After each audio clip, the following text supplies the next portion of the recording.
Hello everyone, कसे आहात तुम्ही सर्व? नमस्कार, मी मोनाली.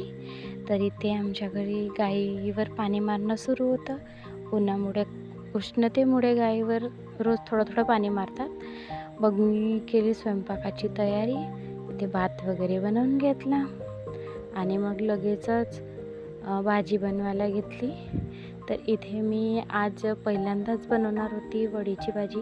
म्हणजे वड्या टाकल्यानंतर आमच्याकडे पहिल्यांदाच मी आज वडीची भाजी बनवत आहे. मग इथे कांदा वगैरे टाकून घेतला, मिरच्या वगैरे टाकून घेतल्या आणि हो, मी मिरची टाकते वडीच्या भाजीला. मग वड्या वगैरे टाकून घेतल्या, तेलात परतून घेतल्या, पूर्ण तेलात थोड्या वेळ ठेवून दिल्या शिजण्यासाठी आणि नंतर तिखट, मीठ, मसाले वगैरे टाकून शिजायला ठेवलं. मग थोड्या वेळ शिजू दिली भाजी. मग लगेचच टरबूज घेतला कापायला, थंड करायसाठी ठेवला होता फ्रीजमध्ये आणि मग कापून घेतला टरबूज पण बघा किती सुंदर लाल लाल निघाला आहे. असा टरबूज असला की खायला पण मजा येते.